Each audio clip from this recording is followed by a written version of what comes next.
নমস্কার, আমি ডক্টর অশোক দাস।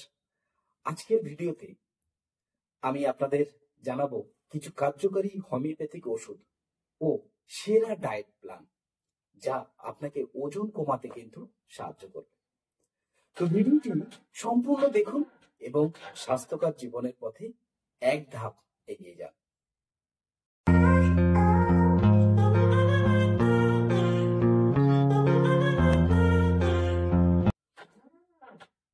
তো সর্বপ্রথম দেরি না করে ওজন কমানোর বেশ কিছু মেডিসিন আপনাদের সাথে আলোচনা করছি। সর্বপ্রথম যে মেডিসিনটি সব থেকে বেশি গুরুত্বপূর্ণ হোমিওপ্যাথিতে, সেই ওষুধটির নাম হচ্ছে Phytolacca berry mother tincture. Phytolacca berry mother tincture. যাদের অত্যাধিক পরিমাণে ক্ষুধা আছে, যাদের অনেক বেশি খিদে পায়, শরীর ওজন বেড়ে গেছে, ভুঁড়ি বেড়ে গেছে, ওজন কমাতে চাইছেন, তাদের জন্য এই ফাইটোলাক্কা বেরি ওষুধটি খুবই গুরুত্বপূর্ণ। এই ওষুধটি 15 থেকে 20 ফোঁটা আধা কাপ জলের সাথে মিশিয়ে দিনে 3 বার করে সেবন করুন। দেখবেন আপনার এই ওজন আস্তে আস্তে চলে যাবে।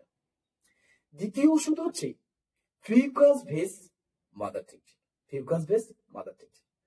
যাদের থাইরয়েড সমস্যা আছে বা শরীরটা অনেকটা ফোলা ফোলা আছে, বা যারা বেশিরভাগ ক্ষেত্রে অনেক ব্যথার স্টেরয়েড ওষুধ খেয়েছেন, ওষুধ খাওয়ার পরে শরীর ফুলে গেছে, তো সেই সব রোগীদের জন্য ফাইটোলাক্কা বেরির সাথে ফিউকাস ভেস মাদার টিংচার 15 থেকে 20 ফোঁটা দিনে 3 বার অল্প জলের সাথে সেবন করুন।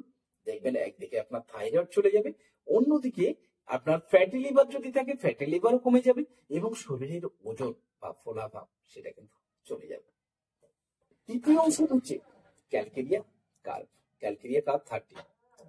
যে সকল ব্যক্তি খুব স্থূলকায়িত, অর্থাৎ অনেকটা মোটা, তারা খেতে খুব পছন্দ করে, বিশেষ করে ডিম, বিরিয়ানি, চাউমিন, রোল, ফাস্টফুড যেন তাদের কাছে কোনো ব্যাপারই নয়, খুবই খেতে পছন্দ করে।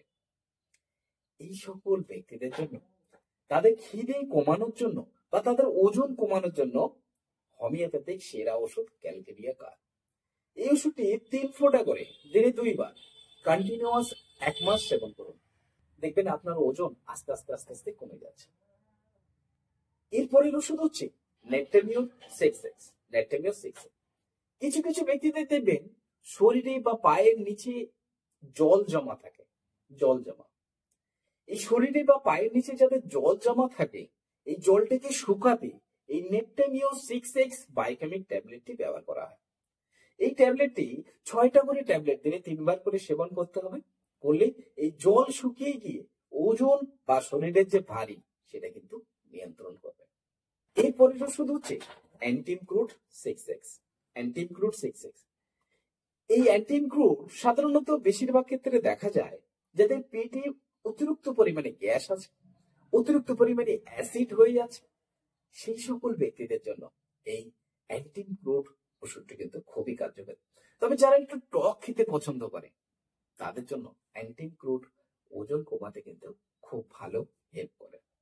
এবার আসি সেরা ডায়েট চার্ট, যেটা আমার নিজস্ব তৈরি সেরা ডায়েট চার্ট।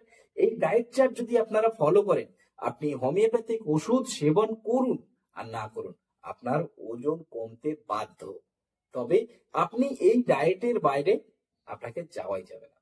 তাহলে আপনি এই ডায়েট নিয়মিত ফলো করলে মিনিমাম 1 মাসের মধ্যে কমপক্ষে ওজন 3 থেকে 4 কেজি অথবা 5 কেজি পর্যন্ত কমতে পারে, বা এর বেশিও কিন্তু কমতে পারে।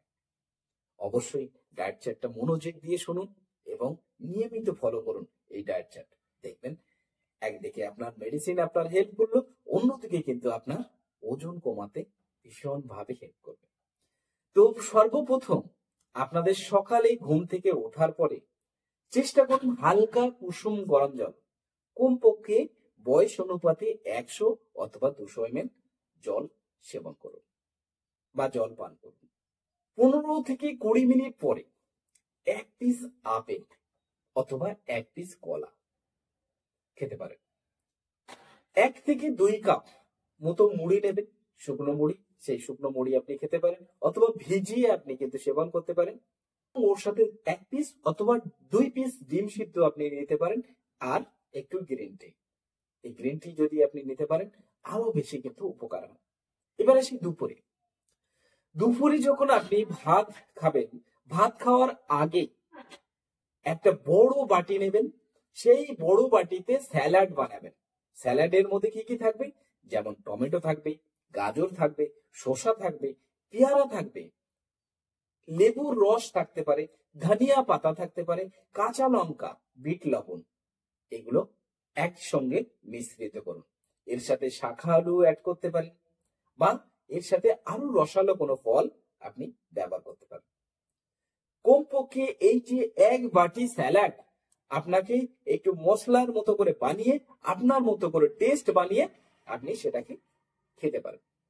সেটা খাওয়ার পরে যতটুকু অংশ আপনার বাকি থাকবে বা যতটুকু আপনার ক্ষীরের অংশ বাকি থাকবে, সেইটুকু কমপক্ষে 1 কাপ অথবা 1.5 কাপ, এর বেশি ভাত আপনি নেবেন না।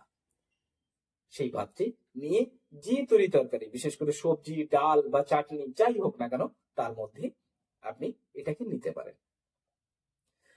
যদি আপনার বাড়িতে যদি মাছ অথবা মাংস রান্না হয়, তাহলে আপনার ডায়েটের মধ্যে মজার বিষয় হলো এটি, মাছ মাংস কিন্তু আমি বন্ধ করতে বলিনি। যদি আপনি মাছ অথবা মাংস নেবেন, তাহলে কিন্তু 1 পিস অথবা 2 পিস নেবেন, তবে কিন্তু আপনাকে স্যুপ অথবা ঝোল বাদ দিতে হবে। যদি ঝোল থাকে বা যদি স্যুপ থাকে, সেটা কিন্তু অতিরিক্ত তেলের হলে চলবে না।